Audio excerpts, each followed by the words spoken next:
Yes, good morning to all of you. देखिए हम लोग इस चैप्टर का लास्ट टॉपिक डिस्कस करने वाले हैं, that is reversible and irreversible processes.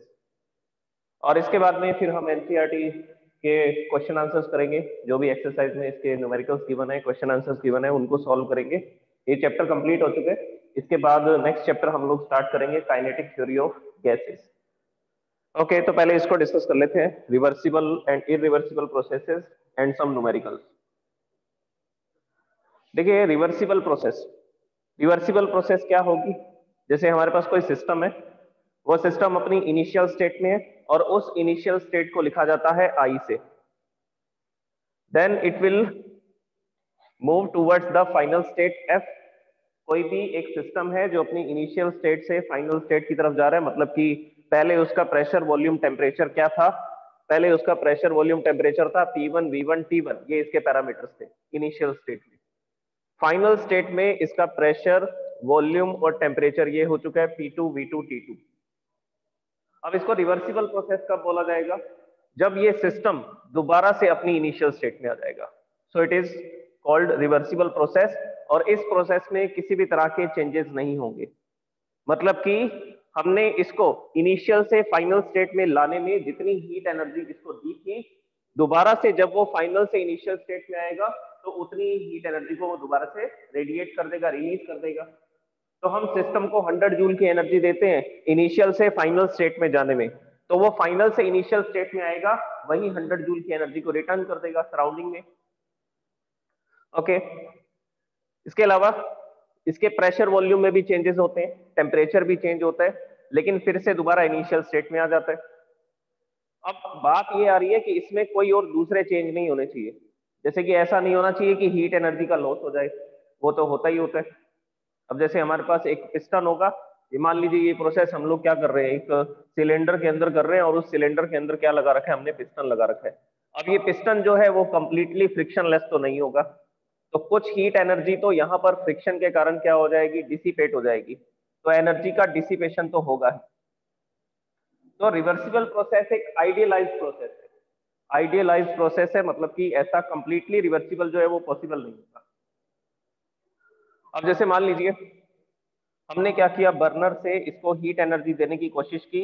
अब वो सारी हीट एनर्जी तो इसको मिलेगी नहीं। क्यों? क्योंकि ये यहाँ पर सराउंडिंग में भी रेडिएट होगी हीट एनर्जी, बाकी की हीट एनर्जी इस कंटेनर को मिलेगी, और कंटेनर को हीट एनर्जी मिलने के बाद ये कंटेनर गर्म होना शुरू हो जाएगा, और लास्ट में जाकर के फिर गैस के पार्टिकल्स को, जो हमारा मटेरियल है, उसको हीट एनर्जी मिलनी शुरू होगी। तो हमने तो 100 जूल की एनर्जी देने की कोशिश की थी, लेकिन उसमें से 50 जूल तो रेडिएट हो चुके हैं सराउंडिंग में, और 20 जूल ये जो पिस्टन है, ये जो सिलेंडर है, ये लेकर के बैठे, तो इसको सिर्फ 30 जूल की एनर्जी मिली, और 30 जूल से ये पिस्टन ऊपर की तरफ जाना शुरू हो गया, गैस एक्सपेंड होनी शुरू होगी। तो ये इनिशियल से फाइनल स्टेट की तरफ चल पड़ा। अब हमने क्या किया, इस बर्नर को हटा दिया। बर्नर को हटाएंगे तो क्या करना पड़ेगा, ये पिस्टन डाउनवर्ड डायरेक्शन में आएगा। तो आंसर आ सकता है, क्योंकि ये हीट एनर्जी को रेडिएट करेगा। अगर इसका टेम्परेचर ज्यादा हो चुका है तो ये सराउंडिंग में हीट एनर्जी को रेडिएट करना शुरू कर देगा, क्योंकि हमने इसकी वॉल्स जो है वो कंडक्टिंग वॉल्स रखी। तो उस केस में पिस्टन जब धीरे धीरे नीचे आएगा तो कुछ हीट एनर्जी यहां पर भी प्रोड्यूस होगी, तो फिर से एनर्जी का क्या होगा, डिसिपेशन होगा। तो जो भी प्रोसेसेस है वो कंप्लीटली रिवर्सिबल नहीं हो सकती हैं। ये सिर्फ हमारा ऐसा सोचना है, आइडियलाइज्ड प्रोसेस है, हम ऐसा मान करके चलते हैं ताकि हमारी कैलकुलेशंस और जो भी हमने आइसोथर्मल, एडियाबैटिक, आइसोकोरिक, आइसोबैरिक ये प्रोसेसेस पढ़ी है, उनको स्टडी करना थोड़ा इजी हो जाता है, इसलिए हम उसको आइडियलाइज्ड प्रोसेस मान करके चलते हैं। ओके, अब मैं इसके बारे में कुछ इंपॉर्टेंट बातें लिखता हूं। हम लोग रिवर्सिबल की बात कर रहे हैं अभी, इरिवर्सिबल के बारे में कुछ भी बात नहीं की। देखिए रिवर्सिबल प्रोसेस के लिए जो नेसेसरी कंडीशंस हैं उनके बारे में मैं लिखता हूं कि क्या क्या कंडीशन सेटिस्फाई होनी चाहिए।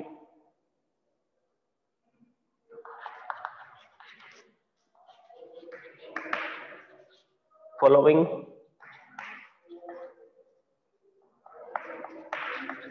conditions must be सेटिस्फाइड, ये कंडीशन सेटिस्फाइड होनी चाहिए। सबसे पहली कंडीशन के बारे में बात करते हैं, जो प्रोसेस है वो एक्सट्रीमली स्लो होनी चाहिए।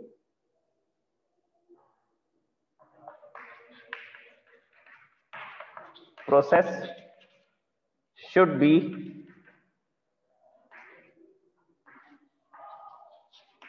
एक्सट्रीमली स्लो, या इसकी बजाय हम ये भी लिख सकते हैं,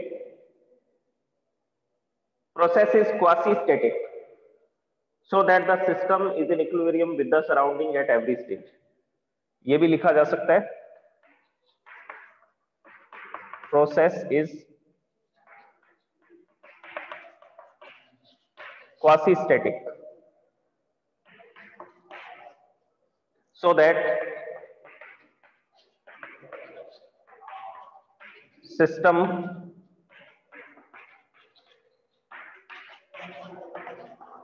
and surrounding is in equilibrium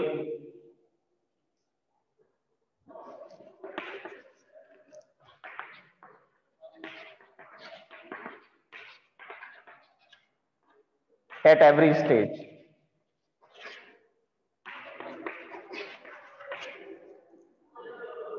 देखिए जो प्रोसेस है वो एक्सट्रीमली स्लो होनी चाहिए, बहुत धीरे होनी चाहिए। धीरे होने से क्या होगा, जो फ्रिक्शन है वो भी कम होगा, फ्रिक्शन कम होगा तो हमारी हीट एनर्जी के डिसिपेशन भी कम होंगे, एनर्जी का डिसिपेशन भी नहीं होगा। तो हम लोग प्रोसेस को स्लो करके, जैसे कि हमने आइसोथर्मल प्रोसेस के बारे में पढ़ा था, तो हम उसको एक क्वासी स्टैटिक प्रोसेस बोल सकते हैं। क्वासी स्टैटिक मतलब कि आइडियलाइज्ड प्रोसेस, आइडियलाइज्ड प्रोसेस जिसमें सिस्टम और सराउंडिंग सभी स्टेजेस पर इक्विलिब्रियम में ही रहेंगे।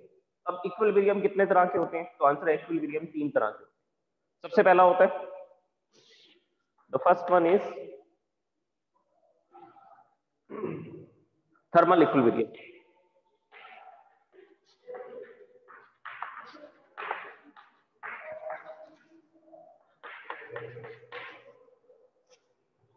थर्मल इक्विलिब्रियम, देखिए थर्मल इक्विलिब्रियम का हमें पता है कि जब सिस्टम और सराउंडिंग का टेम्परेचर सेम रहेगा तब हम उसको बोलेंगे कि वो दोनों किसमें है, वो दोनों थर्मल इक्विलिब्रियम में। Second, mechanical equilibrium. Second is, ये मैं आपको कंडीशंस बता रहा हूं, ये कंडीशंस अगर हम सेटिस्फाई कर देंगे तो उस प्रोसेस को हम क्वासी स्टैटिक या रिवर्सिबल प्रोसेस मान सकते हैं। Mechanical equilibrium and chemical equilibrium.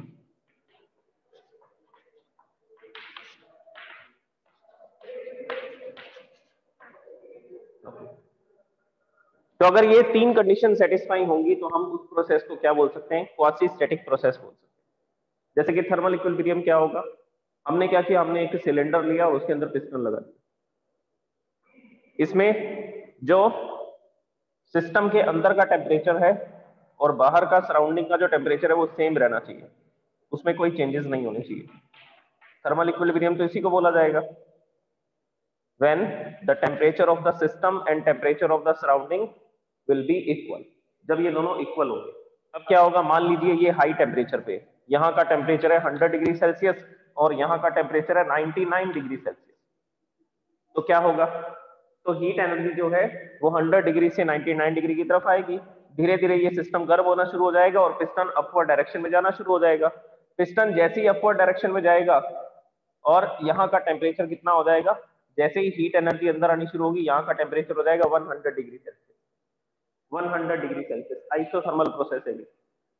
अब इन पार्टिकल्स के पास जो इंटरनल एनर्जी है, इससे पिस्टन अपवर्ड डायरेक्शन में जाएगा, पार्टिकल जाकर के पिस्टन से कोलाइड करेंगे और पिस्टन ऊपर की तरफ जाना शुरू हो जाएगा, तो एक्सपेंशन होगा। एक्सपेंशन में फिर से इन पार्टिकल्स की इंटरनल एनर्जी कम हो जाएगी। इंटरनल एनर्जी कम होने का मतलब है इनका टेम्परेचर फिर से डिग्रेड होना शुरू हो जाएगा और क्या होगा, दोबारा से हीट एनर्जी फिर सराउंडिंग से कहां आनी शुरू हो जाएगी, सराउंडिंग से फिर से सिस्टम में आनी स्टार्ट हो जाएगी।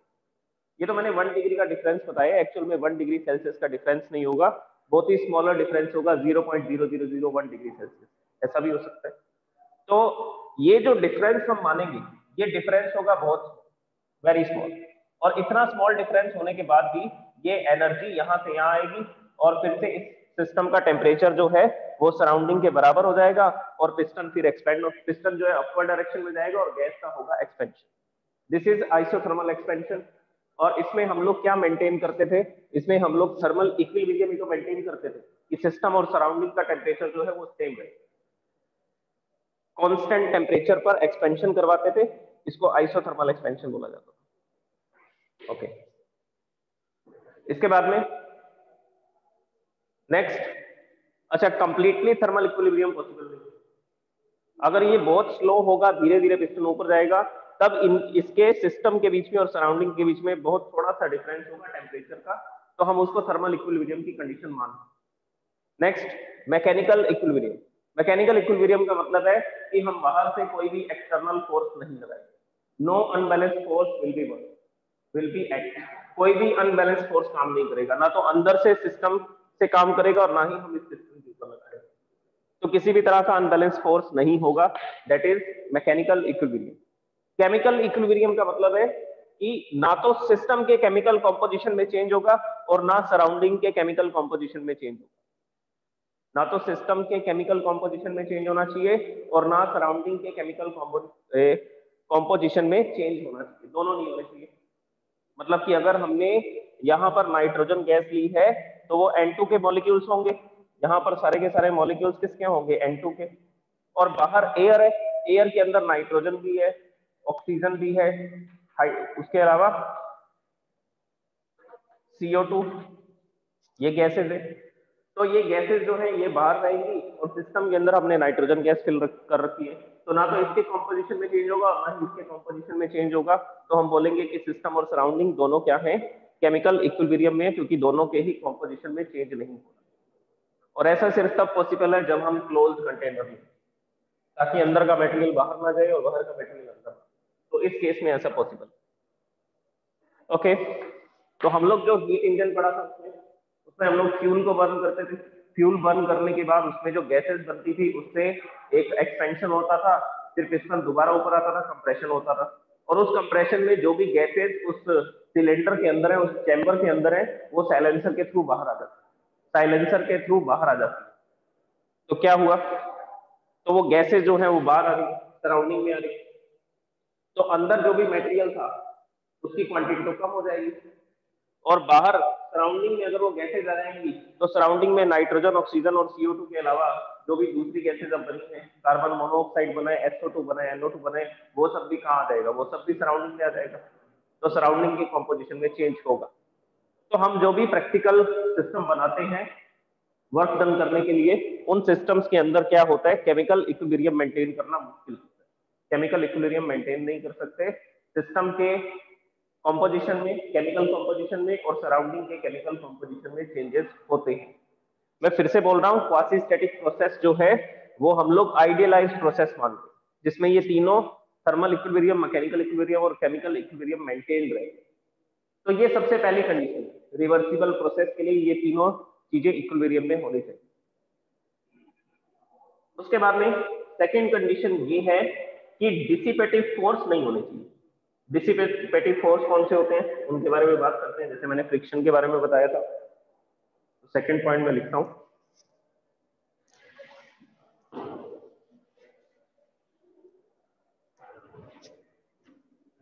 There should be no dissipative forces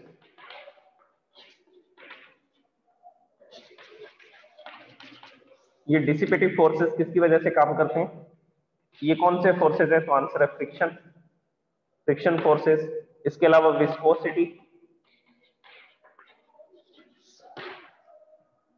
viscosity, viscosity हम लोग फ्लूइड्स के लिए बात करते हैं, जैसे कि हम लोग अभी सराउंडिंग में एयर है तो हम इसमें इजीली क्या कर पाते हैं, वॉक कर पाते हैं, रन कर पाते हैं, दौड़ पाते हैं, लेकिन अगर हमें वाटर के अंदर दौड़ना हो तो मुश्किल आएगी, क्यों, क्योंकि नंबर ऑफ पार्टिकल्स बढ़ जाएंगे, विस्कोसिटी बढ़ जाएगी।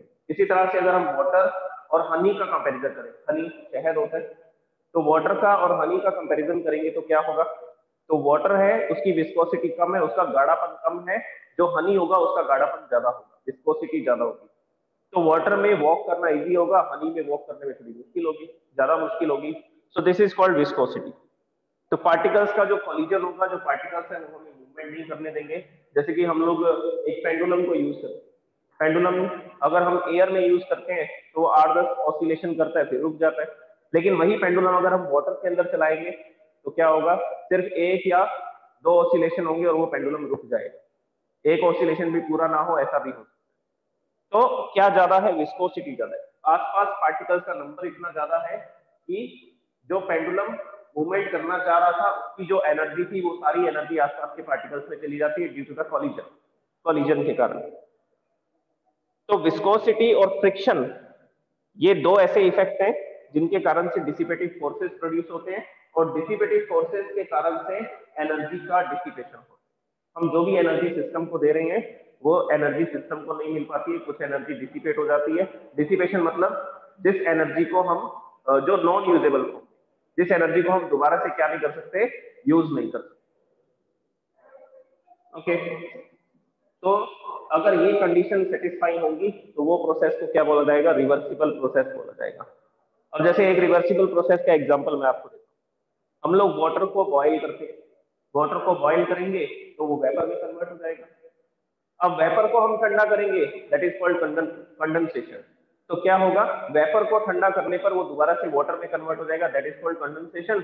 और क्या हुआ, जब हमने हीट एनर्जी दी तो वो वाटर से वेपर में कन्वर्ट हो गया, और वेपर से जब वाटर में कन्वर्ट होना है तो वो उतनी ही हीट एनर्जी का लॉस कर देगा, रेडिएट कर देगा सराउंडिंग में, तो फिर से वो वेपर से किस में आ जाएगा, वाटर में कन्वर्ट हो जाएगा। तो ये एक रिवर्सिबल प्रोसेस मानी जाती है, ये एक रिवर्सिबल प्रोसेस मानी जा सकती है, लेकिन उसमें भी थोड़ी प्रॉब्लम्स है ना। क्या प्रॉब्लम आएगी, पूरी हीट एनर्जी तो हम दे ही नहीं पाएंगे ना, हीट एनर्जी का क्या होगा, लॉस होगा। जैसे आपने क्या किया, एक कंटेनर लिया, अब ये कंटेनर को हमें क्या करना पड़ेगा, पिस्टन लगा करके रखना पड़ेगा। ओपन कंटेनर लेंगे तो वेपर तो कहां चला जाएगा, सराउंडिंग में मिक्सअप हो जाएगा, और कंडेंसेशन प्रोसेस फिर हम कर नहीं पाएंगे। तो उस केस में हमने क्या किया, एक कंटेनर लिया और इस कंटेनर के अंदर पिस्टन लगा हुआ है और यहां पर है वाटर।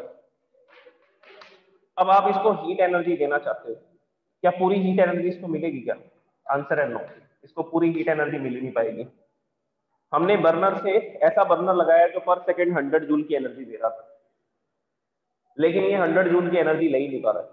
क्यों नहीं ले पा रहा है, क्योंकि ये एनर्जी पहले तो सराउंडिंग में रेडिएट हो रही है, यहाँ पर फ्यूल बर्न हो रहा है, फ्यूल बर्न होने पर लाइट एनर्जी भी प्रोड्यूस होती है, अकेली हीट एनर्जी तो प्रोड्यूस नहीं होती, लाइट एनर्जी भी प्रोड्यूस होती है।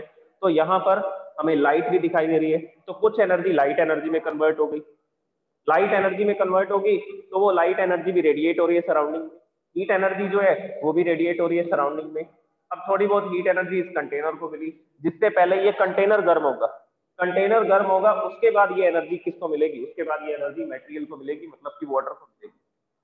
फिर वाटर उस एनर्जी को लेकर के किसमें कन्वर्ट होगा, वेपर में कन्वर्ट होगा, वेपर में कन्वर्ट होगा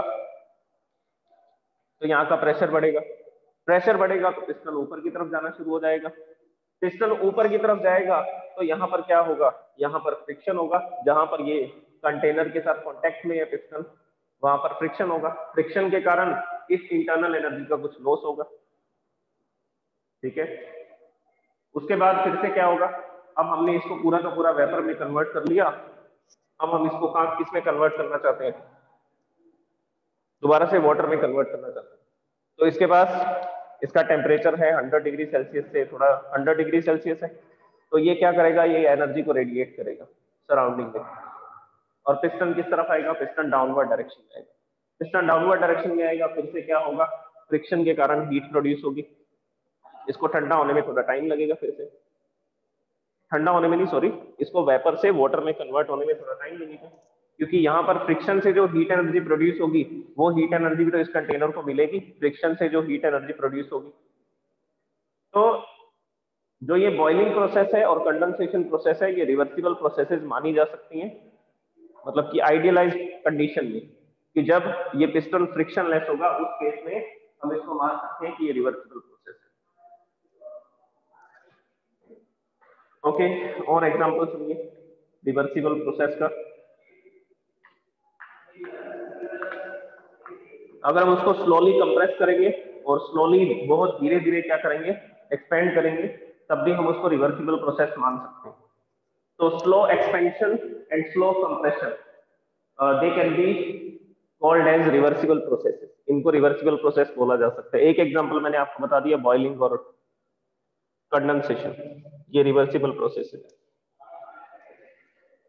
इसी तरह से मेल्टिंग और freezing, melting and freezing, ice को हीट एनर्जी देंगे तो वो लिक्विड स्टेट में आ जाएगी, और लिक्विड स्टेट से अगर हम हीट एनर्जी ले लेंगे तो वो किस में कन्वर्ट हो जाएगा, तो वो आइस में कन्वर्ट हो जाएगा। तो उनको भी रिवर्सिबल प्रोसेस माना जा सकता है। इसके बाद में हमने आपने केमिस्ट्री के अंदर एक चीज स्टडी की होगी, दैट इज इलेक्ट्रोलाइसिस। इसमें हम लोग क्या पढ़ते हैं इलेक्ट्रोलाइसिस में, जो वाटर के मॉलिक्यूल्स हैं, आयंस हैं, वो क्या करते हैं, बीकर के अंदर फ्लो करते हैं अलग अलग डायरेक्शंस में। छोटा सा ओवरव्यू दे देता हूँ आपको इसके लिए। यहाँ पर हम लोग इलेक्ट्रोड्स का यूज करते हैं। इन इलेक्ट्रोड्स के साथ में हम लोग कनेक्ट करते हैं बैटरी को। ये इसके साथ हमने प्लस और ये माइनस, ये स्विच लगा दिया, और इस तरह से हमने एक इलेक्ट्रोलाइसिस की प्रोसेस को करना चाहा। अब ये पॉजिटिव टर्मिनल है, ये नेगेटिव टर्मिनल है। जो पॉजिटिव टर्मिनल होता है उसको एनोड बोलते हैं, और जो नेगेटिव टर्मिनल होता है उसको कैथोड बोलते हैं। इसके बाद में यहाँ पर ये हमने इसको वाटर फिल कर रखा है। इसके अलावा हमें यहाँ पर इलेक्ट्रोलाइसिस के अंदर हमें ऐसा सिस्टम बनाना पड़ेगा। चलो ये सिंपल प्रोसेस ही बता देता हूँ। अब मान लीजिए हमें क्या करना है, मैंने इस सिस्टम के अंदर एक बल्ब लगा दिया, इलेक्ट्रिसिटी फ्लो करना चाहते हैं हम इसके अंदर। बल्ब लगा दिया, स्विच ऑन किया, देखा बल्ब फ्लो नहीं हो रहा, क्योंकि ये क्या था, ये प्योर वाटर था, डिस्टिल वाटर था। डिस्टिल वाटर था तो इसमें कोई आयंस नहीं थे। अगर इसमें आयंस नहीं थे तो कुछ भी फ्लो नहीं कर रहा था, ना पॉजिटिव चार्ज फ्लो कर रहे हैं ना नेगेटिव चार्ज फ्लो कर रहे हैं। अब हमने क्या किया, इसके अंदर NaCl डाल दिया। इसके अंदर क्या डाल दिया, NaCl, sodium chloride. Sodium chloride डालते ही उसका डिसोसिएशन होगा Na प्लस और Cl माइनस में, तो इस तरह से आयंस बन जाएंगे, ये Na प्लस Cl माइनस। अब स्विच ऑन करते ही क्या होगा, स्विच ऑन करेंगे तो Na प्लस किस तरफ जाना चाहेंगे, कैथोड की तरफ। तो ये Na प्लस कैथोड की तरफ जाना चाहते हैं, और Cl माइनस किस तरफ जाना चाहते हैं, एनोड की तरफ। तो Na प्लस नेगेटिव टर्मिनल की तरफ जाएंगे, और Cl माइनस पॉजिटिव टर्मिनल की तरफ मूवमेंट करना शुरू करेंगे। और जब चार्जेस फ्लो होते हैं तो हम बोलते हैं electricity. The flow of charge is called electricity. तो यहाँ पर जैसे ही चार्जेस फ्लो होने शुरू होंगे, यहाँ पर कौन सा चार्ज फ्लो होगा, तो आंसर है ion, positive and negative ion. और इस वायर में क्या फ्लो होगा, इस वायर में करंट फ्लो होगा। करंट मतलब कि इलेक्ट्रॉन फ्लो होंगे। तो वायर में तो इलेक्ट्रॉन चलेंगे, और इस बीकर के अंदर ये जो सॉल्यूशन है, वाटर सॉल्यूशन है, इसमें क्या फ्लो होंगे, इसमें आयन फ्लो होंगे। तो flow of charge, Na plus एक आयन है, चार्ज है, Cl माइनस भी एक आयन है, मतलब इसके पास नेगेटिव चार्ज है। तो चार्जेस फ्लो होना, इलेक्ट्रिसिटी फ्लो होना, और हम देखते हैं कि ये बल्ब फ्लो करना शुरू करता है। अब ये जो Na प्लस है, ये किस तरफ जाना चाहता है, क्या सीधा जा पाएगा क्या, आंसर है बीच में किसके मॉलिक्यूल्स आएंगे, जिसमें वाटर के मॉलिक्यूल्स होंगे। तो क्या ये डायरेक्टली कैथोड की तरफ जा सकता है, आंसर है नो। यहाँ पर क्या होगा, यहाँ पर रेजिस्टेंस ऑफर होगा। वो रेजिस्टेंस कौन ऑफर करेगा, वाटर मॉलिक्यूल, आयन। जैसे ये Na प्लस था और इसके रास्ते में ये बहुत सारे वाटर मॉलिक्यूल्स हैं, तो क्या ये डायरेक्टली इस तरफ जा पाएगा, नो। ये बीच में रास्ते में आने वाले वाटर मॉलिक्यूल से कोलाइड करते हुए जाएगा, टकराता हुआ जाएगा। तो यहाँ पर क्या ऑफर होगा, यहाँ पर ऑफर होगा रेजिस्टेंस। और अगर मॉलिक्यूल्स के बीच में कोलिजन्स होंगे तो यहाँ का टेम्परेचर बढ़ जाएगा। हम देखेंगे ये बीकर गर्म होना शुरू होगा बिकॉज ऑफ द रेजिस्टेंस। तो अगर रेजिस्टेंस को जीरो कर दिया जाए, उस केस में हम इस प्रोसेस को रिवर्सिबल प्रोसेस बोलते हैं। उस केस में हम इस प्रोसेस को क्या बोल सकते हैं, रिवर्सिबल प्रोसेस बोल सकते हैं। अगर हाइड्रोजन को ऑक्सीजन से रिएक्शन कराएंगे तो H2O बन जाएगा, और अगर वाटर का इलेक्ट्रोलाइसिस करेंगे तो क्या होगा, हाइड्रोलाइसिस बोला जाता है जिसको। तो अगर वो करेंगे तो उसमें क्या होगा, उस प्रोसेस में इसी तरह की प्रोसेस होगी जिसमें हम लोग वाटर के अंदर इलेक्ट्रिसिटी फ्लो करेंगे, जिससे H2O जो है वो डिसोसिएट होगा, डीकंपोजिशन होगा उसका, और हाइड्रोजन और ऑक्सीजन निकलेगा। तो इसको रिवर्सिबल बोला जा सकता है सिर्फ उस केस में जब रेजिस्टेंस क्या होगा, जीरो होगा। जब रेजिस्टेंस क्या होगा, जब रेजिस्टेंस जीरो होगा। और ऐसा पॉसिबल नहीं है रेजिस्टेंस जीरो करना, पार्टिकल्स का कोलिजन तो होगा ही होगा। जब वो किस तरफ जाएगा, Na प्लस कैथोड की तरफ जा रहा होगा, इस एग्जांपल के अंदर। ओके, तो electrolysis can be reversible process if there is no resistance offered by the particle. अगर यहाँ पर कोई भी रेजिस्टेंस नहीं। अब हम बात करते हैं इरिवर्सिबल प्रोसेसेस के बारे में।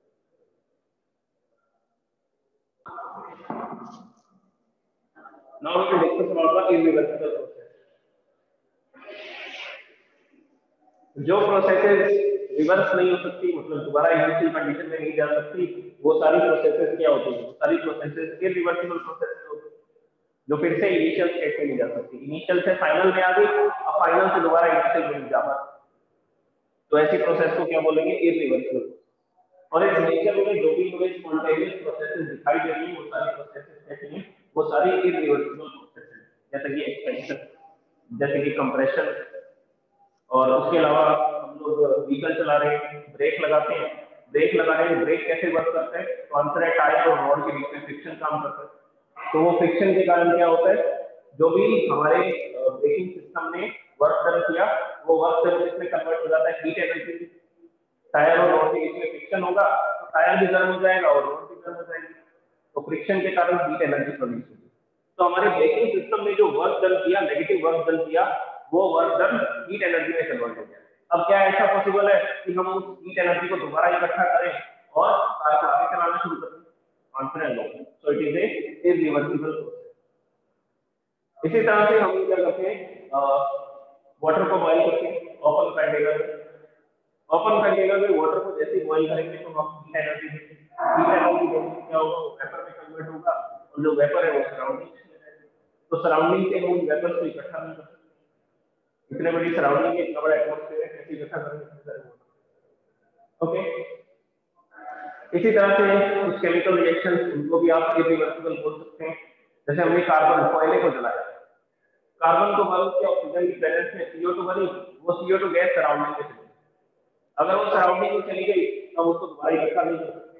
इसी तरह से हमने कार्बन को बर्न किया तो केमिकल एनर्जी को हमने हीट एनर्जी में कन्वर्ट किया। कार्बन मटेरियल है और मटेरियल के अंदर जो एनर्जी है वो किसमें कन्वर्ट हो जाती है, हीट एनर्जी में कन्वर्ट हो जाती है during a chemical reaction, during a chemical reaction. तो कार्बन को जैसे ही ऑक्सीजन के साथ बर्न करेंगे, CO2 गैस प्रोड्यूस होगी और एनर्जी प्रोड्यूस होगी। किस तरह की एनर्जी प्रोड्यूस होगी, तो आंसर है हीट एनर्जी। और कौन सी एनर्जी प्रोड्यूस होगी, तो आंसर है लाइट एनर्जी। तो लाइट एनर्जी तो हमारे काम में है, उससे हमारा मटेरियल गर्म नहीं होगा। पानी को गर्म करना था तो इससे तो गर्म नहीं होगा, लाइट एनर्जी से इसका यूज करना पड़ेगा हीट एनर्जी का। तो इस प्रोसेस में लाइट एनर्जी बनी, वो सराउंडिंग में चली गई, ठीक है, और उसको हम लोग क्या नहीं कर पाते, वो हमारे लिए यूजफुल नहीं है। इसी तरह से हीट एनर्जी हमने इस मटेरियल को दी, वो मटेरियल ने हीट एनर्जी एब्जॉर्ब की, और वो हीट एनर्जी अल्टीमेटली लास्ट में कहाँ चली गई, सराउंडिंग। जैसे हमारे पास एक वाटर था, 100 ग्राम वाटर था, तो उसमें क्या किया हमने, हीट एनर्जी देकर के उसको गर्म। अब मैंने इस वाटर को, वो जो बॉइल्ड वाटर है, गर्म पानी है, उसको हमने क्या किया, यहाँ पर रूम में रख दिया। रूम में रख दिया तो वो मान लीजिए 1000 जूल की एनर्जी एब्जॉर्ब करके इतना गर्म हुआ।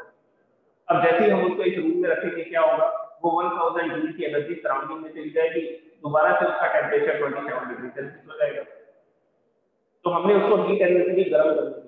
फिर लास्ट में क्या हुआ, उसके पास जो हीट एनर्जी थी वो लास्ट में सराउंडिंग में चली गई, और वो ऐसी फॉर्म में कन्वर्ट होगी जो हमारे सामने यूजफुल नहीं है हमारे लिए। तो ये कैसी प्रोसेसेस है, ये इरिवर्सिबल प्रोसेसेस होंगी। ये कौन सी प्रोसेस होंगी, इरिवर्सिबल प्रोसेसेस होंगी। इसी तरह से रस्टिंग ऑफ आयरन, आयरन के ऊपर रस्ट का आ जाना, आयरन ऑक्साइड का बन जाना, तो वो भी कैसी प्रोसेस मानी जाती है, वो भी इरिवर्सिबल प्रोसेस की मानी। तो जो भी हमें एग्जांपल देखने को मिलेंगे इस नेचर के अंदर, वो कैसे मिलेंगे, वो इरिवर्सिबल प्रोसेसेस की होंगी। इसके अलावा बायोलॉजिकल एग्जांपल भी हमारे पास, जैसे कि decomposition of organic matter. Organic matter जो होगा, जो ट्रीज की लीव्स होंगी, जो हमारे फ्रूट्स वेजिटेबल्स हैं, ऑर्गेनिक मैटर है सब। और बैक्टीरिया इसको क्या करते हैं, डीकंपोज करते हैं। डीकंपोजिशन में क्या होता है, वो इसकी सेल्स को बस्ट आउट कर देते हैं और सेल्स का सारा का सारा कंटेंट कहाँ चला जाता है, सराउंडिंग में चला जाता है। तो इस तरह से ये भी कैसी प्रोसेस है, अब हम उस मटेरियल को सराउंडिंग से इकट्ठा करके दोबारा सेल में बना सकते हैं। ठीक है, तो ये कैसी प्रोसेस होगी, ये इरिवर्सिबल प्रोसेस होगी। ये भी कैसी प्रोसेस होगी, इरिवर्सिबल प्रोसेस होगी। तो इस नेचर में आपको जो प्रोसेसेस दिखेंगी वो कैसी होंगी, वो इरिवर्सिबल होंगी। अगर हम स्पेशल कंडीशन क्रिएट करते हैं जैसे thermal equilibrium, mechanical equilibrium and chemical equilibrium, उस कंडीशन में और डिसिपेटिव फोर्सेस को जीरो करते, फ्रिक्शन विस्कोसिटी को जीरो करते, तो उस केस में हम उस प्रोसेस को क्या कर सकते हैं, रिवर्सिबल प्रोसेस मान सकते हैं। It is an idealised process. Okay, ये चैप्टर तो कंप्लीट हो गया। इसके बाद में बच्चे न्यूमेरिकल, कल इससे रिलेटेड जो भी न्यूमेरिकल्स हैं उसको डिस्कस करते हैं। Thank you so much.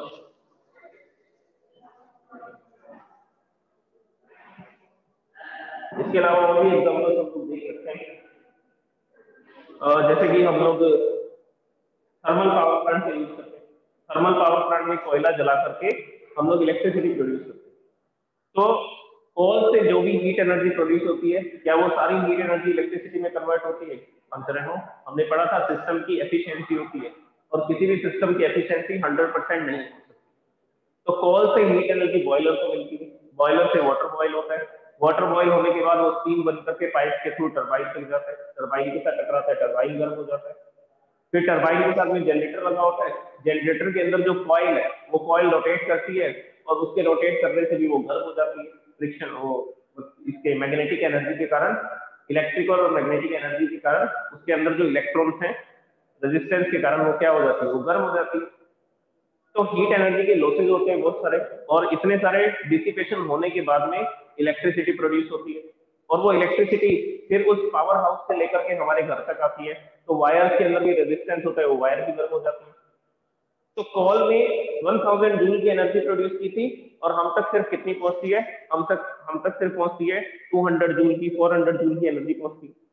तो हम बोलते हैं कि उस सिस्टम की एफिशिएंसी 20% है, 25% है, 40% है। तो इसीलिए सिस्टम की जो एफिशिएंसी है वो 100% नहीं होती, क्योंकि एनर्जी के डिसिपेशन होंगे। तो वो भी कैसी प्रोसेस है, वो भी इरिवर्सिबल प्रोसेस है, कोल से इलेक्ट्रिसिटी प्रोड्यूस करना। Okay, bye bye. कल हम लोग देखेंगे इसके न्यूमेरिकल।